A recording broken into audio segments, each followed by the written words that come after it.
अस्सलाम वालेकुम दोस्तों, मेरा नाम सईद है। आप मेरे डिजिटल चैनल्स देख रहे हैं। अब नया बंदा जब मार्केट में आता है ना, तो वो बहुत कंफ्यूज इस चीज़ को लेके होता है कि उसने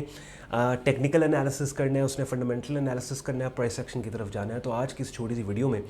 मैं आपको बताता हूँ कि बेसिकली टेक्निकल और फंडामेंटल में मेजर डिफरेंस क्या है और क्यों टेक्निकल एनालिस्ट जो हैं वो ख़ुद को सुपीरियर मानते हैं, या प्राइस एक्शन डिसिप्लिन को फॉलो करने वाले ख़ुद को सुपीरियर मानते हैं कि हमें मार्केट्स का ज़्यादा पता है, और जहाँ पे फंडामेंटल एनालिस्ट पहुँचता है हम ऑलरेडी उससे 10 कदम आगे होते हैं। यानी ये कन्फ्यूजन ख़ास तौर पे नए बंदे को बहुत होती है। जैसे कोई नया बंदा जब इस्लाम में दाखिल होता है तो क्योंकि इतने फ़िरके बन चुके हैं, उसको यही कन्फ्यूजन होती है कि यार कौन सी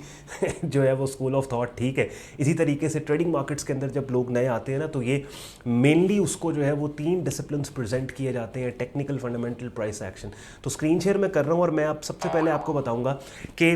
टेक्निकल एनालिस्ट, क्योंकि मैं खुद प्राइस एक्शन करता हूँ और प्राइस एक्शन टेक्निकल्स ये दोनों एक साइड पे हैं, और फिर फंडामेंटल ट्रेडिंग जो है वो बिल्कुल एक डिफरेंट साइड के ऊपर है, जो न्यूज़ नंबर्स के ऊपर ट्रेडिंग की जाती है।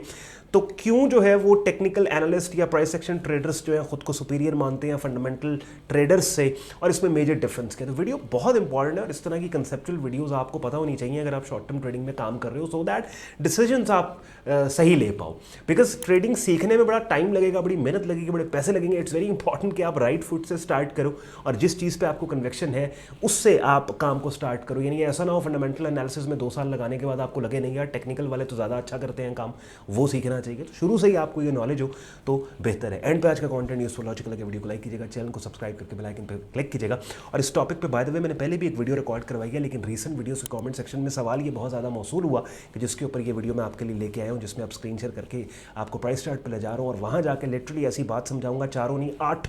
तबक आपके रोशन होंगे और आपको एक बड़ी ज़बरदस्त इंफॉर्मेशन मिलेगी और एंड पे ऑसम आहा मोमेंट भी आपको आएगा। अच्छा जी, सबसे पहले अपनी स्क्रीन पे यहाँ पे आप गोल्ड मार्केट का प्राइस चार्ट देख रहे हैं और यहाँ पे आपके पास 2 प्राइसेस आ रही होंगी। एक आपके पास जिस जगह पे मेरे माउस का कर्सर है, आपने यहाँ पे इसको फोकस करना है, नोट करना है। एक ये बाय साइड, अगर आपने इस मार्केट में बाय करना है तो ये रेट चल रहा है, और अगर आपने सेल करना है तो ये रेट चल रहा है। अब बेसिकली होता क्या है कि अगर आप बाय कर रहे हैं तो इस कीमत को जो बाय के नीचे आ रही है, ये बाय लिखा हुआ है ना, BU बाय, इसके नीचे जो BU बाय, इसके नीचे जो कीमत आ रही है इसको आस्क प्राइस कहते हैं। जो सेल के नीचे कीमत आ रही है उसको बिड प्राइस कहते हैं। और दुनिया की कोई भी मार्केट है उसमें 2 कीमतें होती हैं। एक वो कीमत के जिसके ऊपर सामान बेचा जा रहा है, एक वो कीमत जिसके ऊपर सामान खरीदा जा रहा है। जिस कीमत पे सामान बेचा जा रहा है आप उस कीमत को एक्सेप्ट करके उस सामान के खरीदार बनते हो, और जिस कीमत पे मार्केट में सामान बेचा जा रहा है आप खरीदा जा रहा है, आप उस कीमत को एक्सेप्ट करके मार्केट में अपना सामान बेचते हो। तो इसी तरह से आस्क और बिड प्राइस को आप समझेंगे तो basic principle of technical analysis and price action आपको समझ आ जाएगा, और डिफरेंस क्या है फंडामेंटल और टेक्निकल और प्राइस एक्शन में इसका भी आपको आइडिया हो जाएगा। तो ये बहुत रेलेवेंट है, इसको गौर से तसल्ली से ये वीडियो आप देखें। लिटरली जैसे मैंने थोड़ी देर पहले कहा, ऑसम आहा मोमेंट आपको आएगा, और अगर आए तो इस वीडियो के कमेंट सेक्शन में आपने लिखना है ऑसम आहा, ठीक है। चले जी, अब ये अगर आस्क प्राइस और बिड प्राइस, अब आस्क प्राइस वो प्राइस है जो इस मार्केट में गोल्ड बेचने वाले, यानी गोल्ड बेचने वालों की मुतफ़िक्का राय और कंसेंसस के बाद एक एवरेज कीमत निकली कि हमारा गोल्ड इतने का है गिवन मार्केट एनवायरनमेंट। यानी उस मार्केट में जितने भी फंडामेंटल्स हैं, जितने भी माइक्रो मैक्रो लेवल पे न्यूज़ आर्टिकल्स हैं, उन सारों को स्टडी और अब्जॉर्ब करने के बाद गोल्ड मार्केट के जो सेलर्स हैं उनकी मुतफ़िक्का राय और कंसेंसस है कि हमारे गोल्ड की फेयर वैल्यू ये है कि जिस वैल्यू के ऊपर वो कह रहे हैं कि इस कीमत पे अपना गोल्ड हम बेचेंगे। यानी they are asking for this price 229622, ये जो प्राइस यहाँ पे कंटिन्यूस यहाँ पे चेंज हो रही, ठीक है। अच्छा, अब अगर एज अ ख़रीदार हमें गोल्ड मार्केट में गोल्ड बेचने वालों की आस्क प्राइस पसंद है, एक्सेप्ट है, तो इस बटन पे हम क्लिक करेंगे बाय साइड के ऊपर, हम अपना गोल्ड हम गोल्ड खरीद लेंगे। इसी तरीके से सेल, अगर हमने गोल्ड करना है, शॉर्ट सेल करना है, एडवांस सेल करना है, तो गोल्ड मार्केट में जो खरीदार है वो, क्योंकि बिड प्राइस का क्या मतलब है, बोली, वो गोल्ड की बोली लगा रहा है, और वो जो बोली लगा रहा है, जितने भी खरीदार गोल्ड मार्केट में हैं उनकी मुतफ़िक्का जो बोली है, उनकी जो कंसेंसस के बाद बोली है, वो इस बिड प्राइस के अंदर आपके पास यहाँ पे आ रही है। और अगर हमें उनकी बोली मंजूर है, एक्सेप्ट है, उनकी बिडिंग मंजूर, तो हम क्या करेंगे, इस कीमत के ऊपर अपना गोल्ड बेच देंगे। ठीक है। अब यहाँ मेरा मेन सवाल आता है कि जब अपना सामान आप मार्केट में बेचने जाते हैं तो जितनी भी फैक्टर्स जो कि उस लोकेशन, उस सामान से रिलेटेड जितनी भी इकोनॉमिक न्यूज़, जो भी गवर्नमेंट की पॉलिसीज़ उस सामान की कीमत को इम्पैक्ट करती हैं, उस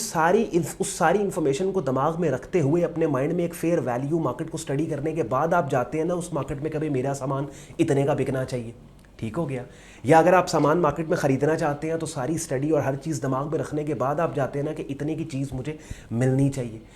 इसका मतलब ये है कि गोल्ड मार्केट में हाइपोथेटिकली मैं बात कर रहा हूँ, एक एग्जांपल देने के लिए, सादा मिसाल कि अगर 1000 बंदा गोल्ड मार्केट में अपना सामान लेट सपोज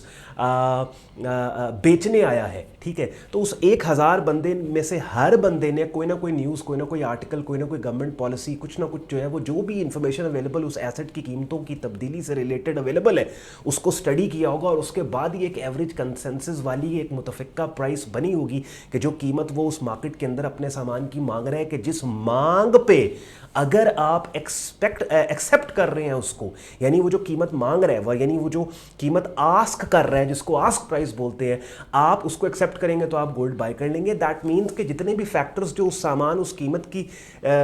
उसकी कीमत को अफेक्ट कर रहे हैं वो ऑलरेडी फैक्टर्ड इन और डिस्काउंटेड है गिवन कीमत के अंदर, जो कीमत स्क्रीन पे आपको नजर आ रही है। तो principle of technical and price, the basic principle of technical analysis और प्राइस एक्शन ये है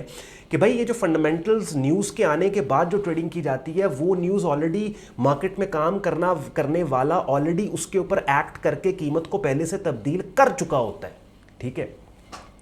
सही है। इसी तरीके से बोली जो लोग जो बिड कर रहे हैं, यानी आप शॉर्ट सेलर हैं, अपना सामान आप गोल्ड मार्केट में बेचना चाह रहे हो, ठीक है, तो गोल्ड मार्केट के अंदर जो ख़रीदार है वो आपके सामान की बोली लगा रहा है कि जो बोली बिड प्राइस के सेक्शन में यहाँ पे आपके सामने आ रही है और उसकी लगाई हुई बोली अगर आपको मंजूर है, आप एक्सेप्ट करते हैं, तो आप अपना सामान उस कीमत के ऊपर बेच देंगे। और इस मार्केट में जो सामान अपना बेचने आया है, क्या उसको नहीं पता होगा कि गोल्ड मार्केट के को जो फैक्टर्स इम्पैक्ट कर रहे हैं, चाहे वो फॉरेक्स फैक्ट्री, चाहे वो investing.com, चाहे ये सब, तो ये चीज़ें क्या जितने भी गोल्ड मार्केट के पार्टिसिपेंट्स हैं कि जो नेगेटिव गोल्ड मार्केट पे आउटलुक रखने के बाद जो है वो गोल्ड मार्केट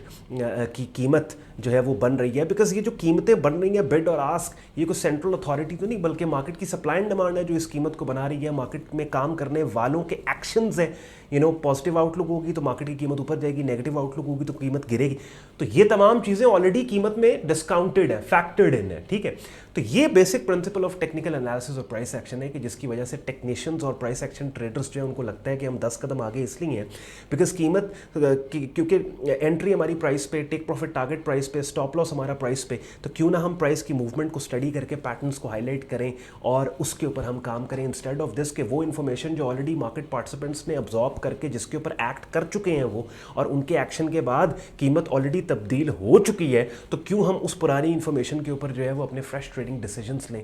ठीक हो गया। और वैसे भी आप मुझे एक बात बताएं कि ये बात हर कोई जानता है कि कीमत की तब्दीली जो है मार्केट में, दुनिया की कोई भी मार्केट है, सिर्फ फाइनेंशियल मार्केट्स तक की बात नहीं है, दुनिया की कोई भी मार्केट है, कीमत की तब्दीली हमेशा सप्लाई एंड डिमांड की तब्दीली की वजह से होती है। और सप्लाई एंड डिमांड किसी भी मार्केट में उस मार्केट में काम करने वाले पार्टिसिपेंट यानी ट्रेडर के एक्शन की वजह से होती है, ठीक है। और वो ट्रेडर्स के जिनके एक्शन से मार्केट हिलती है, यानी कि बिग बॉयज़ और इंस्टीट्यूशंस हंड्रेड्स ऑफ मिलियंस और बिलियंस ऑफ डॉलर्स से जो ट्रेड करते हैं, क्या वो आपके और मेरी तरह फॉरेक्स फैक्ट्री पे डेटा के आने का वेट करते हैं, बार बार पेज को रिफ्रेश करते हैं? नहीं, ठीक है। तो इट्स वेरी इंपॉर्टेंट कि ये आप डिफरेंस मेजर समझें। हाँ, फंडामेंटल एनालिसिस इसको नहीं कहते कि डेटा के आने के बाद आप एक्ट करें, बल्कि फंडामेंटल एक्चुअल एनालिसिस ये होता है कि डेटा क्या आ सकता है पे आइडिया बिल्ड करके खुद को मार्केट में आप पोजीशन करें, ठीक है। जैसे मिसाल के तौर पे जीडीपी के 4 कंपोनेंट्स हैं आपके पास,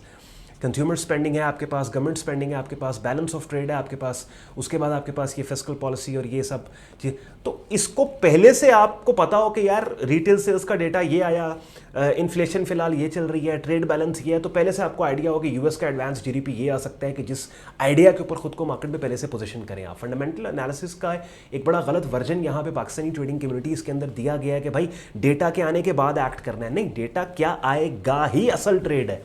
बात समझ रहे हैं। तो इट्स वेरी इंपॉर्टेंट, मैंने सोचा इस छोटी सी वीडियो के अंदर आपके सामने मैं लॉजिकली आपको समझाने की कोशिश करूं कि मेजर डिफरेंस इनमें क्या है टेक्निकल एनालिसिस प्राइस एक्शन के अंदर, और क्यों टेक्नीशियंस और प्राइस एक्शन ट्रेडर्स खुद को सुपीरियर मानते हैं फंडामेंटल ट्रेडर्स से। मैं हर किसी ये नहीं कह रहा कि ये लोग ज़्यादा पैसे बनाते हैं, फंडामेंटल एनालिसिस करके जो ट्रेडिंग करते हैं वो कम पैसे बनाते हैं। किसी भी चीज़ को आपने मास्टर किया है, यू वुड विन, आप उस पर ज़्यादा पैसे बनाओगे। बट इट्स वेरी इंपॉर्टेंट कि ये डिफरेंस आपको पता हो। आई होप छोटी सी वीडियो के अंदर, अब अगैन ये सब्जेक्ट्स हुए हैं जिनके ऊपर घंटों बात हो सकती है, और इन वीडियोस के जरिए बेसिकली एक आइडिया मैं आपको दे सकता हूँ। बहुत ब्रीफ गुफ्तगू नहीं कर सकता, लेकिन एक प्रोफेशनल ट्रेडिंग कम्युनिटी का हिस्सा बन के अगर आप एक प्रॉपर ट्रेडिंग एनवायरनमेंट के अंदर आके मेरी डायरेक्ट मेंटोरशिप के अंदर हमारा ट्रेडिंग कोर्स करना चाहते हो, और साथ ही एक वाइब्रेंट ट्रेडिंग कम्युनिटी का हिस्सा बन के दुनिया के मुख्तलिफ हिस्सों में बैठे ट्रेडर्स के एक्सपीरियंस से फ़ायदा उठाना चाहते हो, तो इस वीडियो के डिस्क्रिप्शन में हमारी वेबसाइट sayyadon.com लिंक दिया हुआ है। लिंक पे आप क्लिक करो, हमारा वेब पेज ओपन होगा कि जहाँ पे आपको कंप्लीट हमारे प्रीमियम ग्रुप का ज्वाइनिंग प्रोसेस दिया हुआ है। उसको फॉलो करके खुद को आप एक वाइब्रेंट ट्रेडिंग कम्युनिटी का हिस्सा बना सकते हैं। शुक्रगुजार हूँ आपने वक्त निकाले के वीडियो देखने के लिए। ख्याल रखिए अपना, मुझे इजाज़त दें। अल्लाह हाफ़िज़।